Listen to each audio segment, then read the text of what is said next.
How to not give up. Everyone has moments when life seems too hard, moments when we feel like giving up is the only option.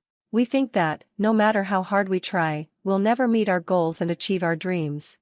It's easy to just throw in the towel. If you are feeling discouraged, however, there are ways that you can reset your priorities, refocus your ambitions, and stay motivated. Don't give up before you've tried it. Part 1: Dealing with feeling like you want to give up. 1. Address negative thoughts and self-talk. If you took a risk and didn't get the results you hoped for, you didn't get a promotion at work, you asked someone out and she turned you down, you auditioned for a play and didn't get the part, it can be difficult to not indulge that little voice in your head that tells you to give up. Combat that negativity with deliberate, positive self-talk and try reframing your situation to gain new perspective. Reframing works like this: instead of thinking I didn't get the part in the play because I'm a terrible actor, I should just give up, you take a more hopeful approach, like I guess I wasn't quite what the director had in mind. I'm going to ask him if he has any feedback about what I can work on. Even just replacing the thought I can't, with this may not work, but I'm going to try, can have a positive impact. When you notice yourself having negative thoughts, deliberately interrupt that thought and try reframing it with something more positive. This takes practice, but if you keep with it, looking on the bright side or for the positives can become a habit. For more help, check out the WikiHow article Get Rid of Negative Thoughts. 2. Combat feelings of helplessness.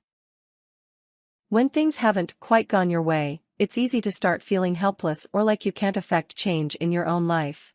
But all it really means is that you haven't found something that works yet. Maybe your timing has been off, or you need to learn a few more skills, or you just haven't found the right approach. It is important to keep trying, even if it means you may face more disappointment. Success comes from perseverance. A counselor or therapist can help you learn new, productive ways of thinking. 3. Seek help immediately if you feel suicidal. You may feel like you want to give up on everything, you may be overwhelmed and feel that you are out of options, because the things you have tried so far didn't work. Despite how you may feel, giving up on life will not solve your problems. If you are feeling hopeless or considering suicide, seek help immediately. You can call a suicide prevention hotline, like the Suicide Prevention Lifeline at 1-800-273-8255 or the Hope Line at 1-800-394-4673. Seek help from a trusted friend or family member, a teacher, or a counselor. Part 2: Setting smart goals. 1. Get in touch with your values. Try first to identify what really matters to you. Is it academic success? Your career? Fame and fortune? Setting goals that really mean something to you, that work with your values, will help you to stay motivated in the long run. Try to figure out what matters most to you. This could involve your upbringing and what your parents stressed, whether money, appearance, success, or education. It might also be reflected in what you do, for example, and whether you work in finance or for a non-profit organization. Ask yourself what you want in life. Is it to get a good job, to feel a sense of fulfillment, or maybe to help people? Map out your goals in a hierarchy from most important to less important. Then, write down what values in life you think lie behind these goals. Namely, what is your motivation to achieve them? 2. Focus on what is most important. Focus your energies on goals that you really want in life and that suit your basic values. If you have always wanted to be a doctor, for instance, and helping people is important to you, then going to med school might be a well-suited goal.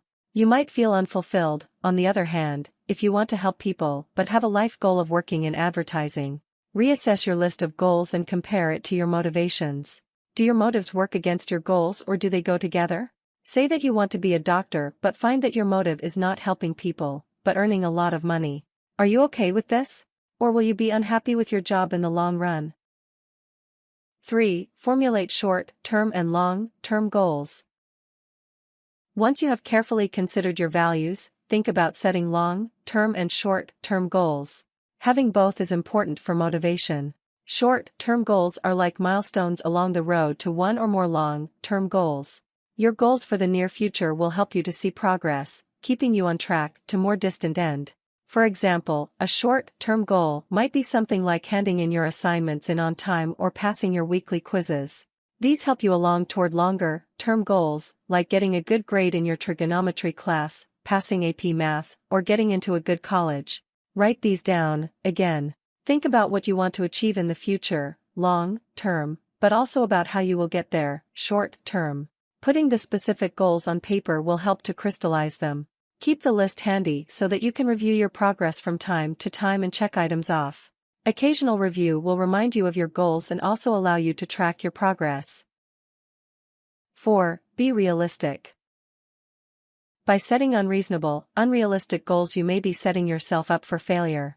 Someone who always wants the perfect job, the perfect house, or the perfect life is a perfectionist. Striving to be the best is good, but extreme perfectionists tend to be unhappy and unproductive. Set high but achievable goals. Having a high goal will challenge and motivate you without setting you up for a fall. Gun for a high score on the SAT without insisting on perfection, for example, but still be happy if you didn't ace it. Set measurable goals, as well. Being the best is admirable but not very effective as a short or long-term goal. Be more specific. Say, rather, this year I want to lower my golf handicap and shoot an 80 on 18 holes. By meeting realistic goals, you will end up gaining more confidence and fearing failure less. Part 3. Following through. 1. Break down tasks into smaller parts. You've already put together a long-term plan with short-term goals. This will help you stay on target and keep you from giving up when the end seems too distant. To make things even more manageable, you can also break short-term goals into smaller parts. Take academic goals. Say that you want to be a high school teacher. In the long term, you'll have to go to college for a bachelor's degree in education and maybe take a teaching certification course. In the short term, though, you can focus on getting good grades and for a mid-term goal being accepted into a teaching program. Athletic goals are similar. In order to be a top swimmer, break things into smaller parts. First, train hard and improve your times and work on your freestyle, butterfly, and different strokes. Try to qualify for local or regional swim competitions. Later, as you improve, aspire to state or even national meets. Draw up plans for each sub-step, plans for each smaller part toward your big plan. Try to keep the big picture in mind and how each part fits into the whole. 2. Track your progress and be willing to adjust. Step back from time to review your goals and your progress toward them. Doing so will help you to maintain focus. You may also find that you need to revise or even to rethink your long-term goals. Things won't always work out as you intend. Stay flexible. For example, just because you weren't able to advance past the state meet as a swimmer does not mean you have failed. Perhaps it opens new doors as a swim instructor, or perhaps that chapter of your life will close. Or, maybe you can change up your training and your diet and try again. People peak at different times in their lives, so maybe the next time around will be your time. Staying open to new experiences and skills will help you stay flexible. Say that you have to take anatomy to get into your pre-med program. You've never taken anatomy before. Rather than be discouraged and give up, embrace the opportunity to take on a challenge and to learn something new. You might need to make small changes to the long-term plan. While working toward your bachelor's, for example, you might realize that your passion is in pedagogical research rather than teaching. You could aim for graduate school instead of becoming a high school teacher. 3. Celebrate success. Breaking down tasks and assessing your progress, these are important. But equally important is to recognize and celebrate your successes. Let yourself relish the triumphs, even if they are little. Celebrations will keep you motivated and give you something to anticipate. Treat yourself when you've reached a milestone. For example, celebrate with a day off, an outing to the movies, or by popping open some champagne with your loved ones. Even small gestures of celebration work, boosting your sense of accomplishment, your self-esteem, and your focus. 4. Anticipate setbacks.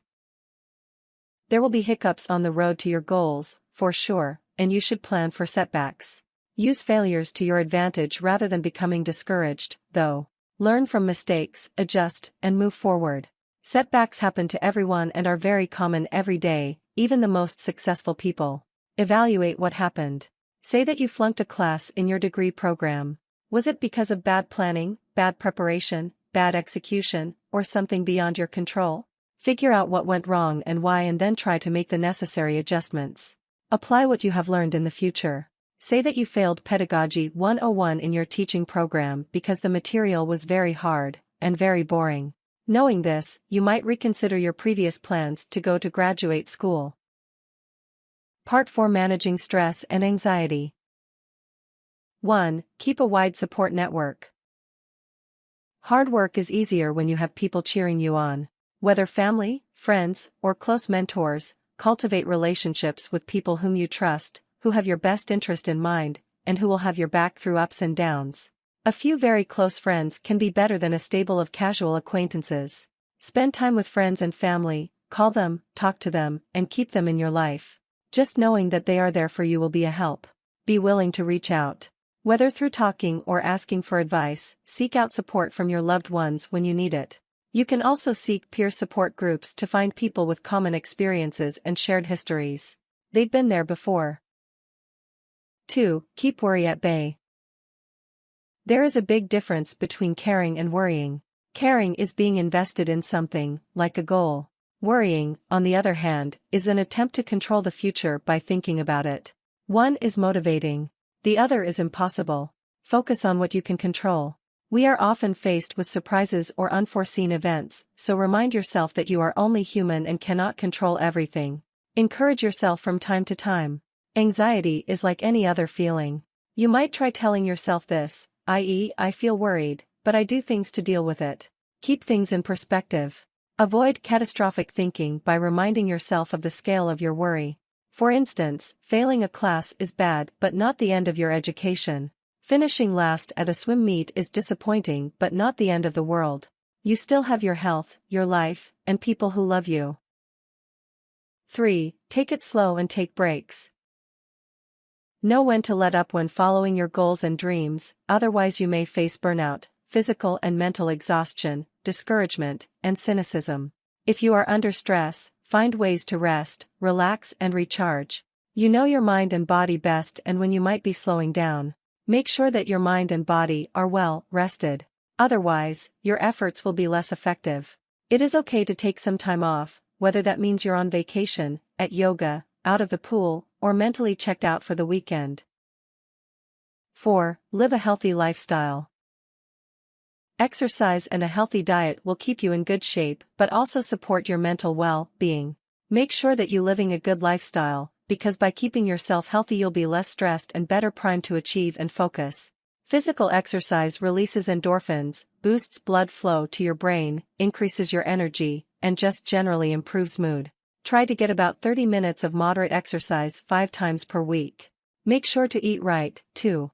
Eat regularly throughout the day to maintain your blood sugar levels and energy, including at breakfast, and include a wide variety of vegetables, fruit, and whole grains in your meals. 5. Know when to seek help. Almost everyone feels down or helpless at some point in life. You aren't alone and should know that there are resources and people available to help. If you feel discouraged for a long period of time, or find that low energy and depression are interfering with your life, talk to a mental health professional. Depression can be mild or severe and can depend on your environment, events around you, or even on your physical makeup. Its symptoms include sadness, anxiety, feelings of emptiness or hopelessness, fatigue, and loss of interest in normal activities. It can even take the form of physical aches and pains. Consider talking to a counselor, a therapist, or a psychiatrist. They can help you to manage your depression with a proper treatment plan.